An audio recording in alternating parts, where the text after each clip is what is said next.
Greetings, everybody. Welcome back to another day of 115. Sorry for running a couple of seconds late. I just got a question from a TA who couldn't figure out what the corresponding answer for a way to identify the type of data shared between the client and server was from the sample test.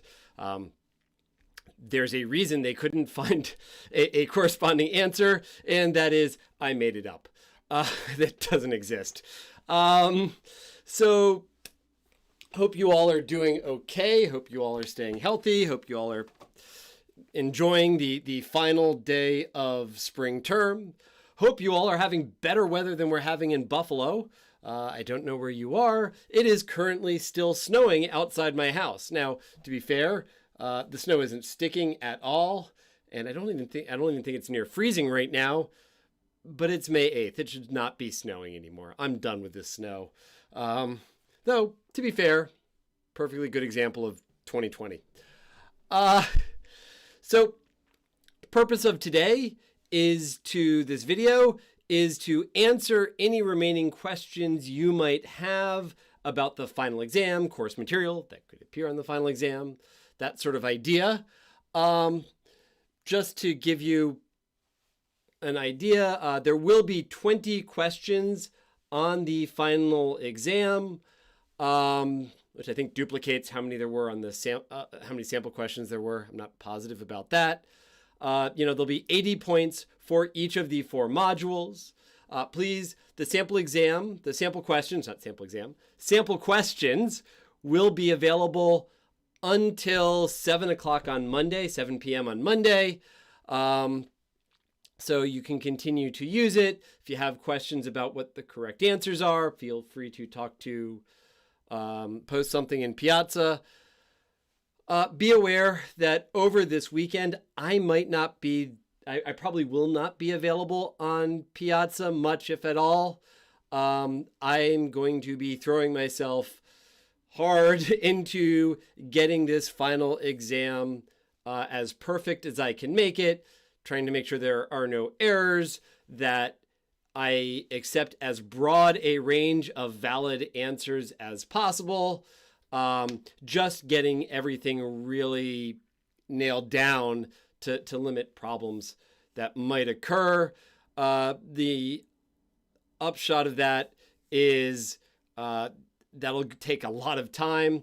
I also have about 30 or 40 hours of grading for another course of mine that I probably have to get to. So that also will take up a lot of my time, unfortunately. So if you send me email, if you post something on Piazza, posting something on Piazza, tagging all the instructors is probably a better bet, or letting other students answer it is probably your better bet. That way the TAs, other students, can get to it. I'm not sure I will have time. I apologize. The final exam is on Monday, 7:15 to 9:15, if I remember correctly. Hopefully, 7:15. And now I'm questioning myself, and I want to make sure I don't give you the wrong times, because that would be really bad. Good. 7:15 to 9:15 on Monday in UB Learns.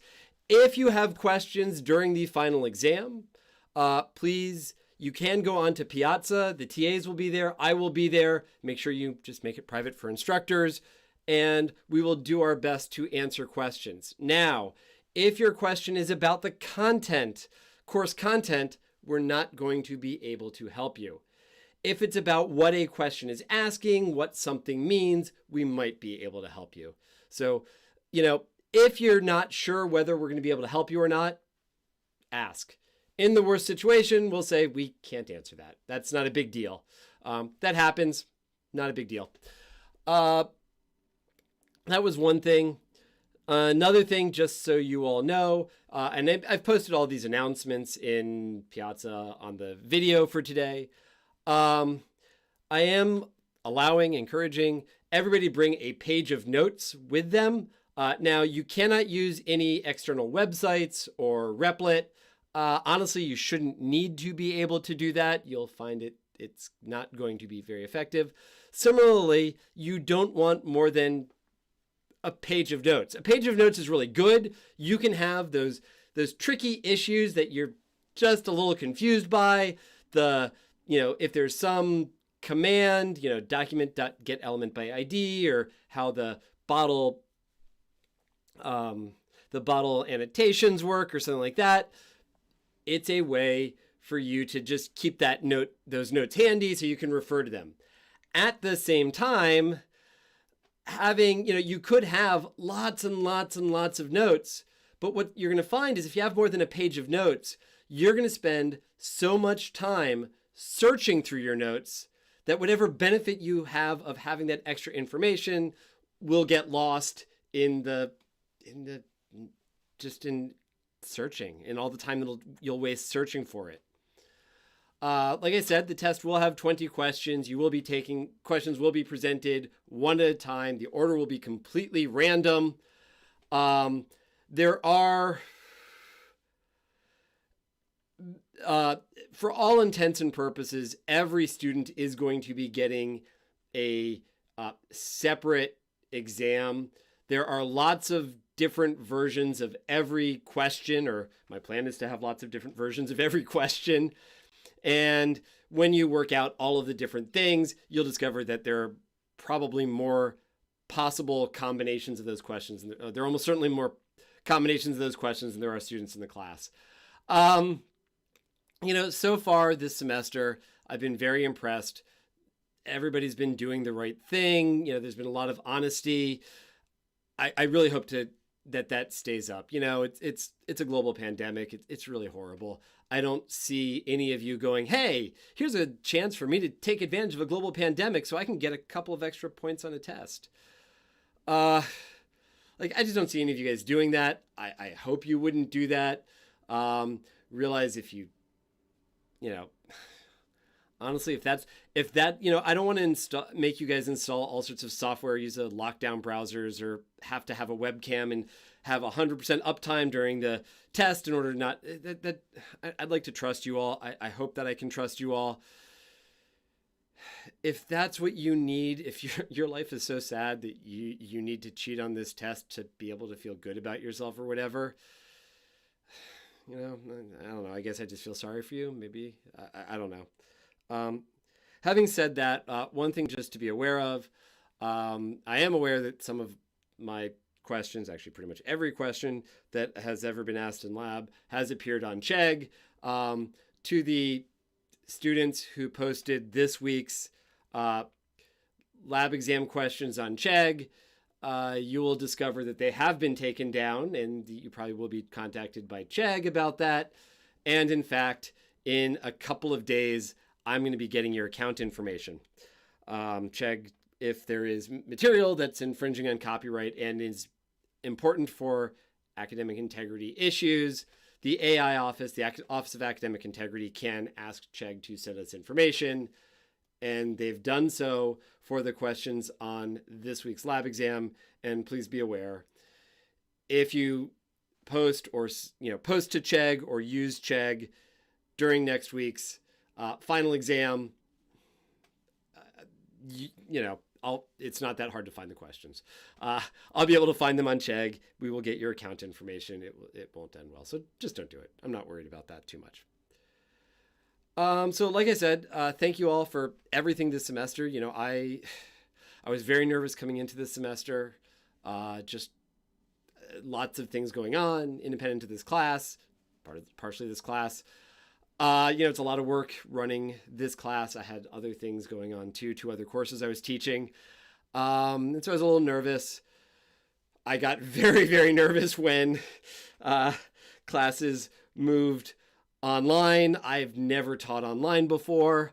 Honestly, this final exam will be the first time I've ever written a test that was multiple choice, to say nothing of online. It's all been a learning experience for me. I really appreciate all of the support you've given me, but also all of the questions that you've asked me. Frankly, the complaints that you've made. I think it's Bad Boy 701, whomever the Redditor is who keeps posting about this class. Thank you. I haven't acknowledged many of your posts, but I actually have been reading them. It's good feedback. My goal is to make sure that all of you are in a position where you can succeed. My dream would be for all of you to really learn the material so well and be able to demonstrate it appropriately that you all get A's. And, all of the comments, all the feedback I've received, even when they're complaints, helps with that. And so I do thank you. So anyway, having said all that, the whole point of today is to answer any questions that you might have for the final exam, any material that you're still not sure about, anything that you were curious about, anything you'd like to know. If you have questions, please just post it in the live chat. I will be able to read it. I am reading it as we talk. I know you're seeing my desktop background. It's nice and pretty. We actually got sent these pictures earlier by the department. I have no idea actually when it's from. It's Baird Point. It seemed like a good thing to use as a backdrop. So if you have any questions, please let me know. For those of you who, as I'm currently stalling for time, I think I was mentioning this in the earlier live Q&A. Not only was I a member, do you think the cutoff for an A will be lowered? I'm trying to see, is that, I just like your name. I don't know is the answer. Right now, I don't think it will be. Okay, so two good questions. So right now, I don't think the cutoff for an A will be lowered. I don't believe at this moment in time that it's necessary. I think that, so the rule I have is I try to make sure that the level of mastery, the level of demonstrated mastery, basically what people need to do to get an A this semester is the same as last semester, is the same as a year ago. Because honestly, if people are looking at your resume, they're not going to go, ooh, the spring 2020 version of 115. Well, we know that was an easy one, or that was a hard, well, look, this was a hard one. Not because of the course, just because of the fact that I'm doing this from the room next to my bedroom, watching the snow come down. Depending on what happens on the final, that could change. I can't tell you that it's definitely going to stay where it is, but that would be it. Can I go over when to use dot keys and when not to? So dot keys, there's a couple of easy answers. That is specifically used in Python. So we use it with Python dictionaries. For JavaScript, the function is object.keys, and then you have to pass in the object as a argument.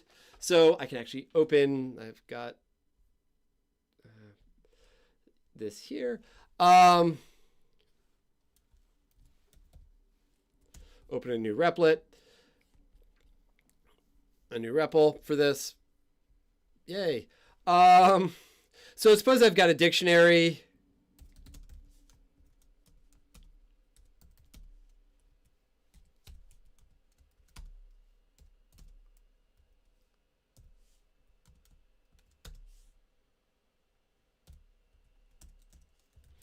So, I want to use dot keys pretty much only in a loop, right? It's going to return a collection. So that's where I do that. So I need my loop variable. If you noticed, I was using LV for a little while. Problem is that L can look like a 1, so I ended up switching it to VL. LV, I was using, honestly, it stands for loop variable. It was not a particularly important thing. So I'm writing my Python loop. I have my dictionary. I want to go through it. So if I want to be able to use the keys, I want to do it this way, right? And so now I can print, I can print the loop variable, and that will print out each one of the keys. That would be one reason to use it. The other reason to use it is if I want to use the keys and the values, or have the keys associated with the values, right? Given a key,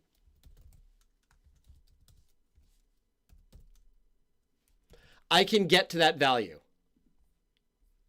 Okay, I don't want to invite people. Got it. Right, so if you look here, it printed out A, that was the first loop variable. Then the dictionary lookup of A which is 1. So I prefer to when I have this, go through and do it this way. I think actually, I don't remember if this is legal in Python.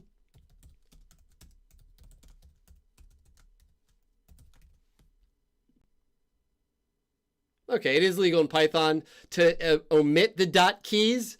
Either answer would be accepted for the final exam. Honestly, I strongly prefer using this approach just as a, like from a grading perspective, either one's okay. I much prefer the approach where you use dot keys just because it makes it more explicit what's going on. You're very clearly stating what's going on. So if you want to loop through the keys of a dictionary, either, LV in dic.keys or just for LV in dic, either way will work. And that's why you'd want to do it. If you want to use the keys or you want to use the keys and the values, go that way. Hopefully that answers your question. If not, please ask more. Also, I keep trying to figure out what that picture is of. It's really small on my screen though, and I'm really old, and so my eyes are bad, and I've been reading and typing all day, so my eyes are really, really bad. So another question, after the exam is complete, do we get to see our score? Not quite. So the one thing that will be happening is there are some students who have conflicts. The makeup exam is going to be on Tuesday. So just to make sure that everybody is taking the test on equal footing, that nobody gets a advantage that other students didn't have, I am going to delay posting the exam scores, or more accurately, making the column of the exam scores visible in UB Learns until Tuesday, probably around 2 p.m. Hopefully that delay, it's like a couple hours. Hopefully that doesn't cause too many problems. If it does, you can contact me. I will try to see what I can do to make it as much of that score, more than just the score, the question the question results or whatever. I'll try to make it as available as possible because I think it's a good thing if you want to look it over. If I'm going to do my best to make sure there's no mistakes, but if there is a mistake, I want to know about it so I can correct it. I just don't know how much UB Learns is going to give me access to. So, but those are both excellent questions.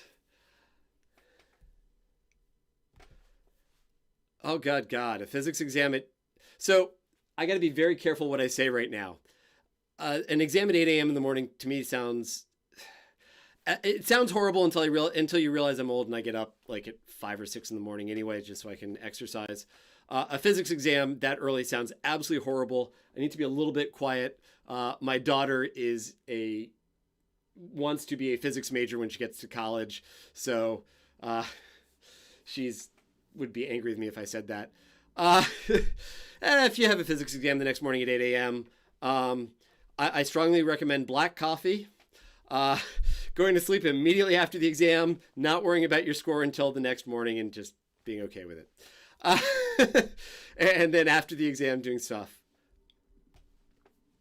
On the practice exam, when I'm asking for annotations, what am I looking for? So remember that's a good question. So if we're using the bottle library and we have a function that we want to def,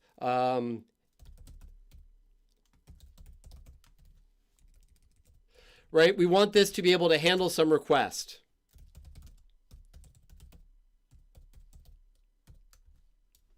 I think it's bottle.static file.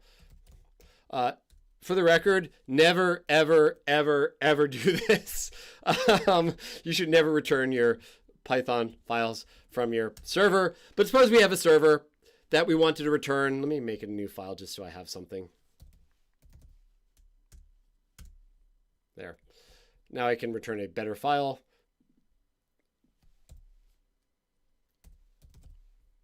Right? I want this to be able to handle that request and everything else. In order to do that, I need to let the bottle library know that this is what route this should handle. So if I am dealing with a GET request or a file request, which is actually a type of GET request, right? We would have, this is the annotation, right?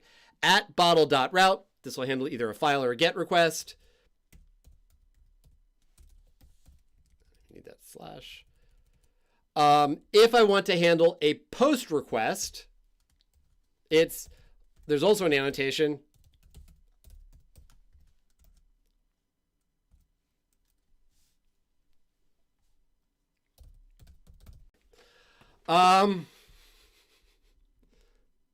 So, right. So when I'm talking about annotations, it's these things, that at whatever.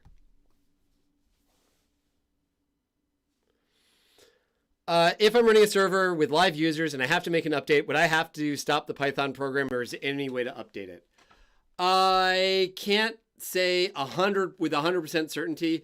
It is possible there are libraries out there which would allow you to do, which allow hot swapping of functions, allow you to make an update as things run.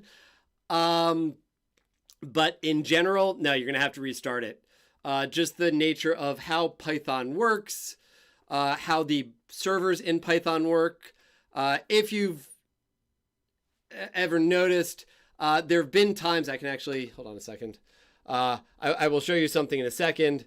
I just need to, there is some things I have to do. The way to get to it, unfortunately, exposes some information I can't show. So this is actually the UB Infinite is this server. And if you look, it is written entirely in Python. I'll pick this one. All of the files are in Python. Part of what this means is that whenever there's been a need for a change, an update, any sort of work that's going on, I've actually had to entirely restart UB Infinite. There is no way within UB Infinite for me to just make a change without stopping it, restarting it. So, there might be a library out there that would allow it. I don't know every Python library in existence, but generally speaking, nah, you're just gonna have to restart it. So, in case anyone is curious, yeah, the entirety of UB Infinite is a Python library, or Python code. It is entirely written in Python. So, this is some of the fun we've had. There's lots of hacks now in it for me to get things working for the semester, but good questions there. Yep. Other questions people might have, again, can be course related. So far, so good. If you're not sure whether it's a valid question or not, I promise you, if you have this question, there are at least 20 other students who have that question. Definitely ask. Okay, so if it says the function must respond to incoming requests for mod 3Q3A,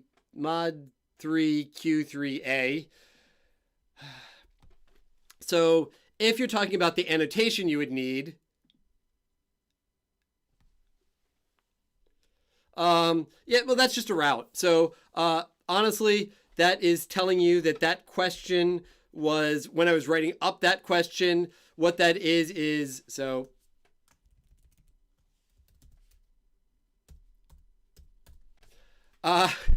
this is saying it is, oh wait, I actually have so I don't have an easy way to show you the test question the way that you see it. I only have it the way that I wrote it up. Yeah, it's this question right here. I realized I could bring up the question. So what this is telling you, that mod 3Q3A is telling you that this is module 3, question 3, and that there are 2 parts to this question. If you look, it's a 10-point question. So that's where the name comes from. So in order for this to work, what you need to do, right, write the needed annotation. So we want this to be a function. It's handling requests for this route. So what we need to do is have that at bottle.route, and then it can either be, you can either use a single quote or a double quote, whichever one you want. but it has to be something like this for the annotation. At bottle.route, and then there's a little bit. So just in case any of you are curious, if you see some of these answers, I realize it's really hard to read. I'm trying to get everything, as many answers as possible. Anytime you see a bracket, a space, another bracket, and a star, that means that you can have 0 to infinite numbers of spaces there. So there can be space between the parenthesis and the route that you want. The route has to be a string, so it has to be this, a quotation mark / mod 3 Q3A, because that's what we're handling. And then, for the function header, def serve HTML, because that's what that has to be. And then for the other line, to return the contents of the file, right? So we need to do return. And then the way to read in a file using the bottle library is bottle.staticfile. Then the first argument, so it needs to be a string. It can either be in single quotes or double quotes. If you look, there are 4 different options here because I tried to account for every different possible combination of single quotes and double quotes you could use. So the first argument is the name of the file to be served up, answer.html. The second thing you want to have is root, the assignment operator, and then you can either have just the empty quotes like this, or you can use a dot in there. Either one's legal. So the answer to that would have to be answer.html. Something like this would be the way to write the function other than the function name, which is serve HTML. And again, any place I have double quotes, you could use single quotes. It doesn't matter. Yep. Good. I'm glad this is helping. I was about to check to make sure that answers your question. That is part of the point of this. Sorry it took so long for you to for this to be clear, but hopefully this is. The JavaScript sorting question. That is definitely a question that's given people trouble. So the one big thing to remember with and I don't have an easy way of showing this, right, in these questions.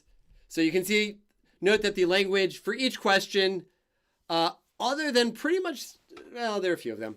The language you're working in is always going to be not only bold, but highlighted, because I want to make sure you get that, right? And so for this one, it's a JavaScript comparator function. Now, for those of you who go on to 116 and 250, possibly 220 also, you will be seeing comparator functions again. You will not be working in Python necessarily, but these comparator functions exist everywhere in computer science. Comparisons are things we need to do a lot of. The trick about a comparator function is it doesn't matter what value we return. All that matters is the sign that we return. Now, this is different than Python, right? Python has those key selector functions. In Python, the value actually matters. In JavaScript, that comparator function, only the sign matters. So we use a negative number, any negative number, when the first parameter argument needs to appear before the second. We use a positive number, any positive number, when the first parameter needs to come after the second. And 0 means they can appear in either order. They're equivalent. So just going over these answers, there are a few of these answers, about half of these answers, you can get rid of right away without even reading the question. The thing to remember about a JavaScript comparator is it needs to have 2 arguments when we're calling it. It has 2 parameters when we're defining it. This function call right here only has a single object. It's not a legal call to a comparator. There's no way that could be the answer. The same thing for G, that only has a single argument, there's no way it could be the answer. Now, F and H look closer to something that you could use, but note they begin with brackets. They have a single argument which contains two objects, a single array that has two objects. That's not two objects. That's not two arguments to this function. We do not pass, if we're trying to sort objects like this problem says we can't pass in an array. That's not the way it works. So you could also get rid of this one and this one because they don't have those two arguments. So what that means is that we're left with these three.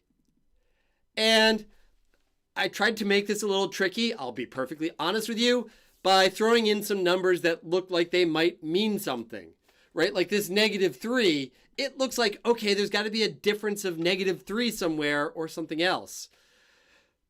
No, that's not what it means. All that means is that the first argument has to be smaller, has to appear before the second argument. So in this question, it says that we're going to be sorting our array, the object with the lowest goals to the object with the highest goals. So of those three inputs, we can check their goals. Here we have the goals being equivalent. Here the goals are not equal, but this one is greater, so that can't return a negative number. Here the goals are equivalent. So we can go back up and see what happens next. And it says, when two objects have the same goals, the object with the lower assists should come first. So here we have the same goals, but note this has 95 assists. This has 96 assists. If you're curious what these are stats for, I have absolutely no idea. I made it up. I could ask my wife. I don't know. Maybe hockey? Is this reasonable numbers for hockey? I don't know. I made it up. So what we have is this, at any rate, this object has to come before this object. Since the first argument parameter, it's an argument here because we're making the function call. It's a parameter when we're defining the function. Since this thing has to come first, we need to return a negative number. And so the answer for returns -3 would be this item. The answer for -1 has to be identical to the answer for returns -3. It's a JavaScript comparator. All that matters is a sign. So you would want A to be used, the answer A to be used for returns -3, returns -1. The second call, right? The first argument is larger than the second one. It needs to appear after the second one. In that situation, we need to return a positive number, any positive number. So just like it doesn't matter whether we return a -3 or a -1, they're identical. It doesn't matter if we return a 2.7 or 1, they're identical.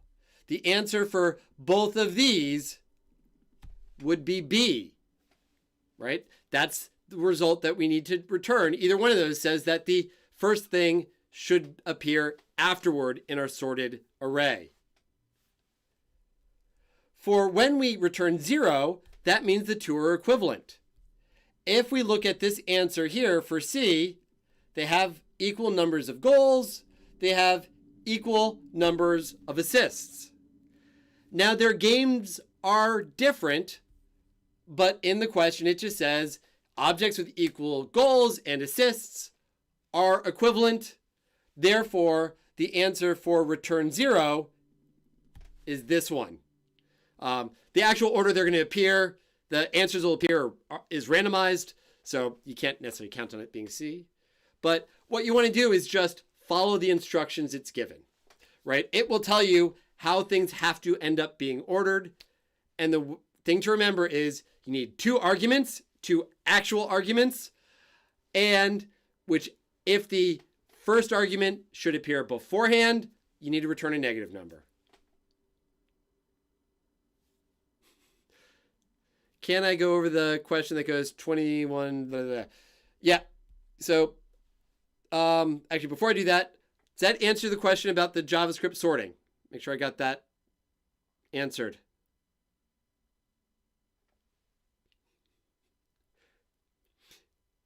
This is preying on, I have two sides of me warring right now because I don't know how long the delay is. Okay, good. So let me go back while I'm scrolling up to the CSV file reading. Unrelated, would it be fine if you upload your project code, UB Infinite codes, for the course on GitHub? UB Infinite actually is a weird situation. It fits into this bizarre loophole in university policies. Because UB Infinite is not graded, you can post all of your UB Infinite codes on GitHub. There are a lot of small functions without the corresponding questions. I wouldn't post it to GitHub because it's not going to do you any good. To be perfectly honest, the idea that people are going through GitHub to find projects to figure out like hiring decisions. I've talked to the people at GitHub. I can tell you for a fact that GitHub employees do not look through applicants' GitHub repos. So don't think that that's going to make a huge difference. As for the project, please don't. We do change the projects around every semester, but there are some similarities. If someone were to find your project and use it, you could get into trouble. That's actually part of why, if you remember at the beginning of the semester, we told you to use some other name for your Replit account name. That's why. So to get back to the CSV file. So the trick about CSV files is that, right, a CSV file is a comma delimited file. So what we're doing here is in this, and it's written a little weird. I realize when you see it right now, there's this slash before this. Don't worry about why, right? What we're going to do, we open the file, we get our CSV reader. So we're going to use it for CSV reading. We're going to go through each line. So we know that we're going to output, since the print is inside this loop, we're going to output one thing per line. We're going to output whatever's at index 0. So that in that column 0, just so you know, if in any question I've ever written, any question I ever write, I will always typically for these things, right? Talking about the word first gets confusing because first is associated with the number 1, which is not the right. Column 0 is going to be what we're going to output initially. Then there'll be a space. And then what we're going to do is we're going to take that line and get its length. We're going to find out how many columns are in that line and convert it to a stir so we can print it out. So the first thing says 2 and then a space and then 1. Well, what that means is that our first value our first column has to be, our initial column has to be a 2. And we need the length of this line to be 1. We can only have one column in it.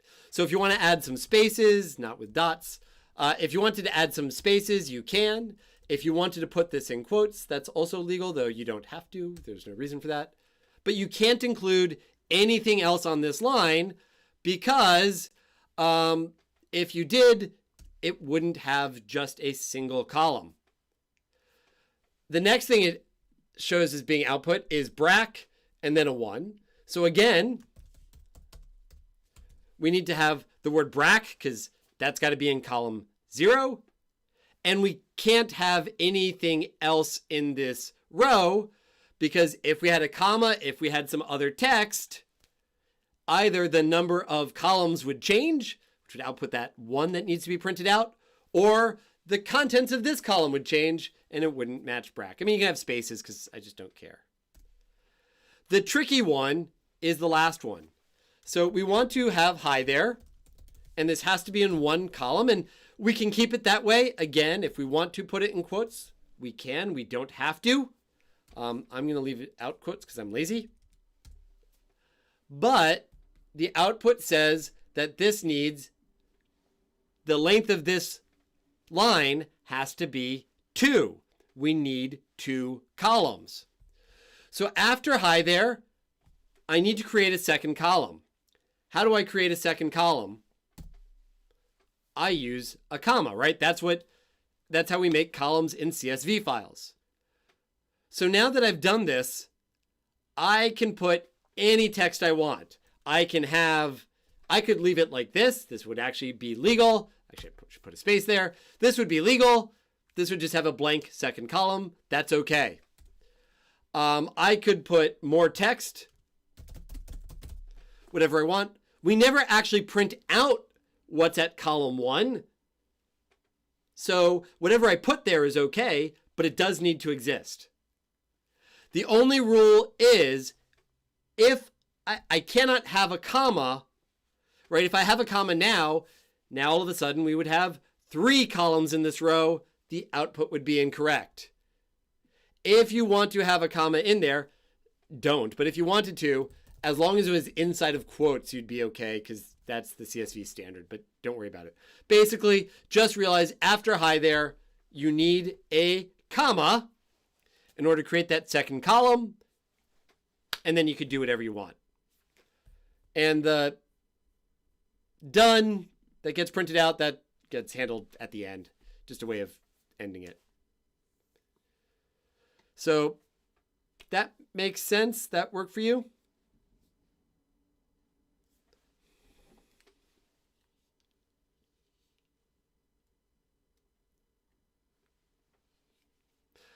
Okay, any other questions? I got a few minutes before I need to go actually eat dinner. So if you have any other questions, this would be about the great time to ask. It's interesting. So I was a DJ of my college radio station, actually the program manager. So part of me has this real hatred when I have a microphone in front of me of having dead air. At the same time, as a faculty member, they teach you want to leave dead space long enough to make people uncomfortable. It brings out other questions. So right now I'm stalling for time. Glad that you had a good semester. Glad that you enjoyed it. Any other questions though, before I say goodbye for right now, at least?